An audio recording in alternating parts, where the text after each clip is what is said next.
খাবারের হোটেল খুঁজতে খুঁজতে অবস্থা পুরাই খারাপ হয়ে যায়, কারণ রেস্টুরেন্টে যেহেতু চাইনিজ খাবার দাবার বেশি ছিল, তো সেটা তো আমরা খাবো না। আমরা খুঁজতেছিলাম বাঙালিয়ানা খাবার। আসসালামু আলাইকুম সবাইকে, আশা করছি আপনারা ভালো আছেন। আলহামদুলিল্লাহ আমিও ভালো আছি। এখন আমরা ঘুরতে ঘুরতে চলে আসছি হচ্ছে মহাস্থানগড় মাজার শরীফে।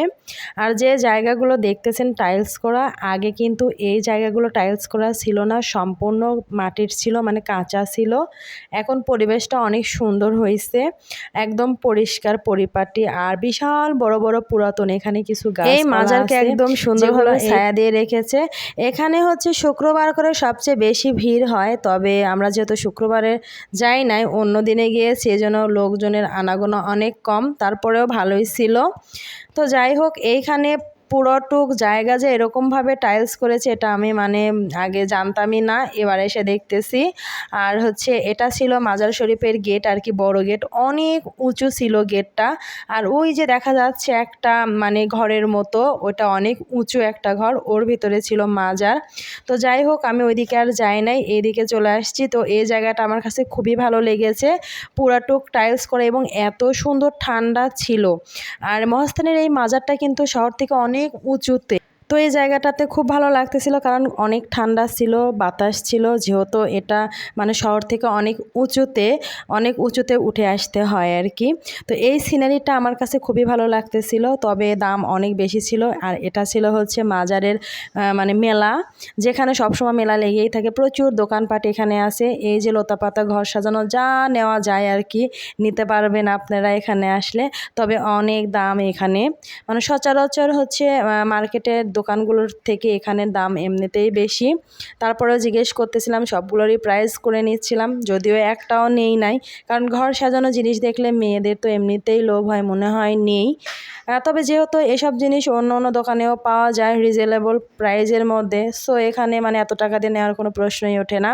তারপর আমাদের প্রচুর ক্ষুধা লেগে যায়, আমরা চলে আসি মাটির ডালি একটা রেস্টুরেন্টে, যেটা একদম মাটির ডালির হাইওয়ের সাথে ছিল। তো রেস্টুরেন্টটা দেখে আমার খুবই পছন্দ হয়েছে। এখানে বাঙালি প্লাস চাইনিজ সব ধরনের খাবারই পাওয়া যায়।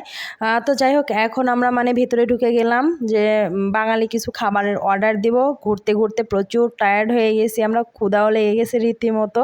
পেচি পাচার তো আবার ক্ষুধা লাগে না, ওরা তো আবল তাবল জিনিসপত্র খাইয়া তো পেট ফুলায় রাখে। তো যাই হোক, আমরা একটা বড় টেবিল খুঁজতেছিলাম, যেহেতু আমরা মানুষ বেশি, তো এখানে সবাই হাসাহাসি করতেছিলাম, যে আম্মু বলতেছিল যে ক্ষুধার ঠেলায় পা আর উঠতেছে না, হাঁটতেও আর মন চাচ্ছিল না। তো আমার খালামুনির আর আম্মুর অনেক ক্ষুধা লাগছে, সাথে আমাদেরও। তো আমরা এখানে অর্ডার করে নিয়েছিলাম হচ্ছে ডাল, তারপরে হচ্ছে ভর্তা ছিল, ভাজি ছিল, রুই মাছ ভুনা ছিল, ছোটো মাছের চটচটি ছিল। আর বাচ্চারা যেহেতু সবসময় বিরিয়ানি পছন্দ করে, তো ওদের জন্য বিরিয়ানি অর্ডার করা হয়েছিল। আর আমরা বড়রা যারা ছিলাম তারা একদম ভাত খেয়ে নিয়েছি, কারণ আমার সিম্পল খাবার দাবার সবচেয়ে বেশি পছন্দ, যেহেতু সারা দিনের একটা জার্নি ছিল। অন্য খাবার দাবার আমার অতটা পছন্দ ছিল না, শুধু আমার না, আমার ফ্যামিলির সবাই। তো আমাদের উত্তরবঙ্গের বাঙালিয়ানা রেস্টুরেন্টের খাবার দাবার কিন্তু খুবই মজার হয়ে থাকে, কারণ চিকন চালের ভাত দেয় আমাদের উত্তরবঙ্গের লোকজন।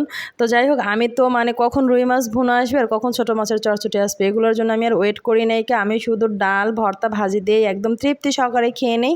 আর আমার ছেলেকে এদিকে আমি হচ্ছে বিরিয়ানি খাওয়াচ্ছিলাম, কারণ ওক এক গাছ করে দিচ্ছিলাম আর আমি খাচ্ছিলাম। তো এটা নিয়েও সবাই হাসাহাসি করে, তো হাসাহাসি করে কোনো লাভ নাই।